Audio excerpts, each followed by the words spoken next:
Ang panimulang kwento ng Chapter 45. Habang nakatayo sa ibabaw ng malaking troso, sinuri ni Su-hong ang kanyang bracelet at kinumpirma na nakuha nga niya ang mga map fragment na binanggit ng Grandmaster matapos niyang talunin ang dambuhalang unggoy. Sa pag-swipe sa kanyang screen, nakita niyang umabot na sa 2,100 points ang kanyang kabuuang score. Napagtanto niya na ang Giant Ape pa lang ay nagkakahalaga na ng 2,000 points. Nahamak na mas mataas kumpara sa 100 points na nakuha niya mula sa oso. Dahil ang nasa second place naman na si Chen Tianyan ay may 800 points lang, ang pagnanakaw sa kanya ay magbibigay lang kay Su-hong ng 400 points. Dahil dito, nagpasya siya na ang pangangaso ng mga high-value beasts ay mas magandang paggugulan ng oras.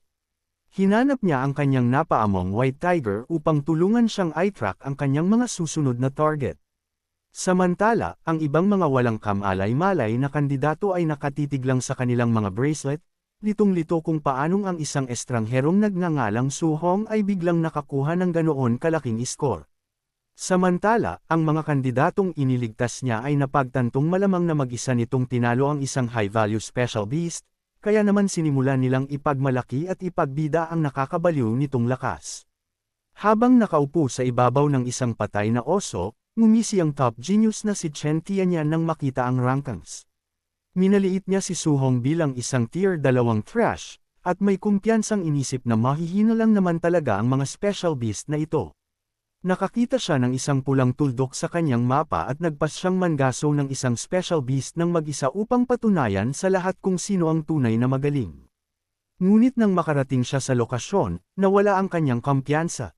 Isang dambuhalang purple serpent na nakapulupot sa tuktok ng bundok ang nakatiyog sa harap niya, at doon niya napagtanto na ito ay isang mapanganib na tier 3 high-stage monster. Biglang pinaliguan ng malamig na pawis ang kanyang mukha. Naisip niya na ang mga special beast na ito ay totoong nightmare, na nangangahulugang ang tunay na lakas ni Su-hong ay talagang nakakatakot. Agad niyang iwinaksi ang takot, ikinuyom ang kanyang kamao, at pinaningas ang kanyang nagbabagang pulang aura. Nangako siyang papatayin pa rin ang beast dahil tumutol siyang magpatalo kay Su-hong.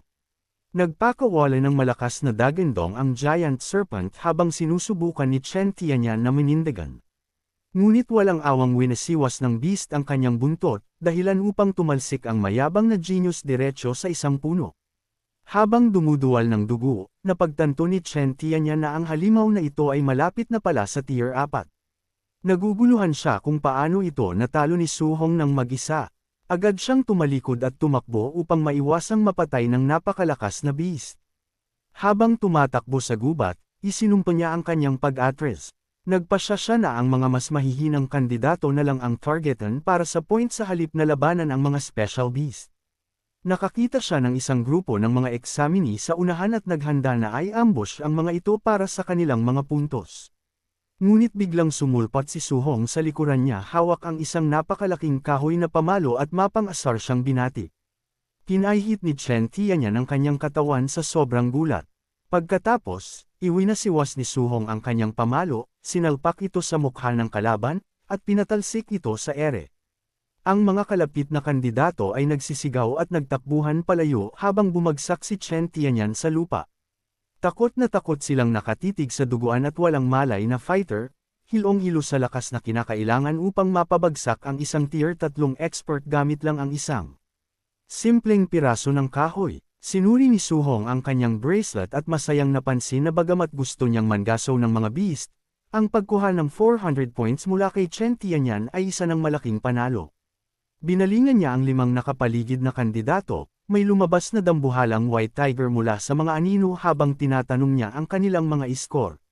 Nagmakaawa ang mga estudyante para sa kanilang buhay, sinasabing ang pinagsama-samang score nila ay hindi man lang aabot sa 100 points.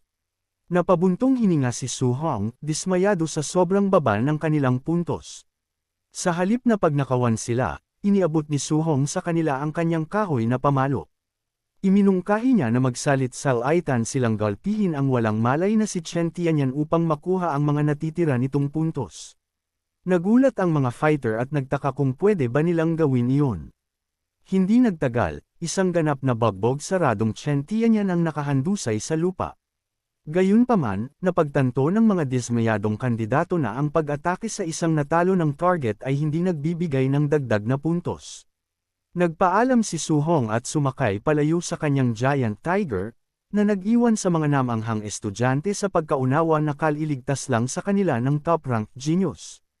Habang pinapanood ang live broadcast, nagtatakang naitanong ng isang gulat na si Lin Baking kung anong klaseng tao ang humihikayat sa iba na golpihin ng isang tall-unang bata. Tumawa naman si Chen Tianli, may pagmamalaking sinabi na ang kanyang universidad ay mahilig talaga sa mga magulong troublemaker.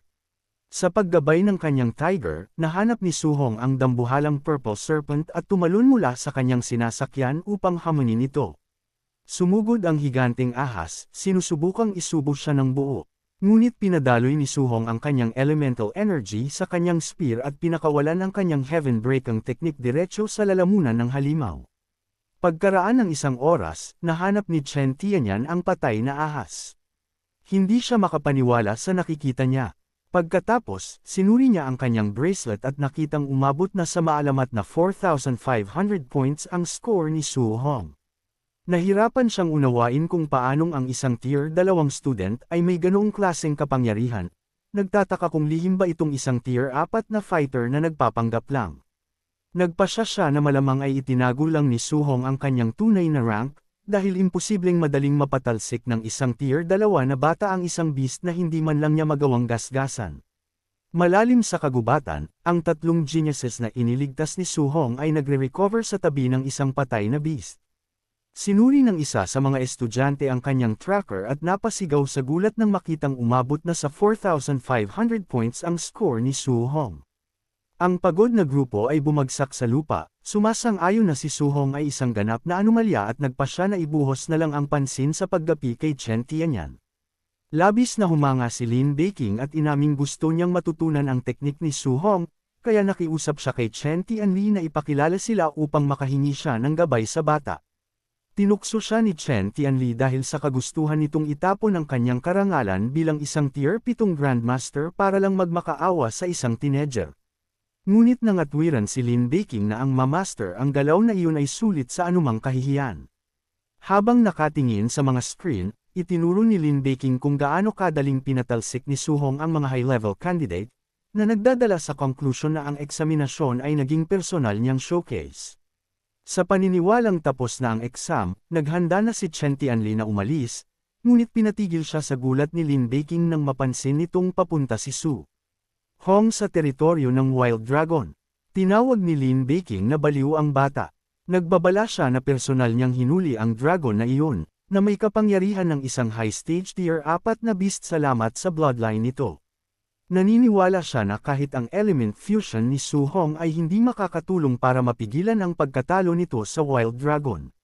Sinabi ni Lin Baking na hindi man lang magagawang gasgasan ni Su Hong ang dragon, at ang isang matinding bagbog mula sa beast ay magtuturo sa bata ng kaunting kapakumbabaan.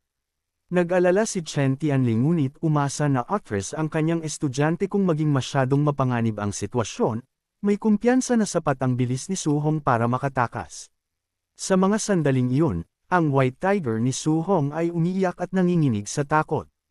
Tinawag itong duwag ni Su Hong at nangakong hindi niya ito papapasukin sa laban sa dragon habang nararating nila ang isang dambuhalang bangin. Sinabihan ng tiger na manatili sa likod, at tumalon si Su Hong sa madilim na kailaliman. Isinaksak niya ang kanyang spear sa gilid ng bangin upang pabagalin ang kanyang pagbaba at ligtas na lumapag sa lupa. Pumingkit ang kanyang mga mata nang makita ang malakas na tier 4 na wild dragon. Nagulat na makitang ang beast ay nakagapos ng mahigpit ng mga dambuhalang kadena sa mga pader ng kuweba. Habang nararamdaman ang pressure ng natutulog na dragon, napagtanto ni Su Hong na ang lakas nito ay malapit sa tier 4 na mid-stage, kaya ang isang harapang laban ay napakariskang hakbang. Agad siya namang napangiti, nagpas siyang dahil ang beast ay mahimbing na natutulog at nakakadena naman, wala siyang problema na magsagawan ng isang sneak attack. Tiningnan ni Su Hong ang likuran ng dragon at napansin na anuman ang species, ang hulihan ay palaging ang tanging ultimate weak point. Inactivate niya sa kanyang spear ang kanyang 3-element fusion ng lightning, fire, at metal, naghahandang ilabas ang kanyang ultimate sneak attack. At dito nagtatapos ang chapter na ito.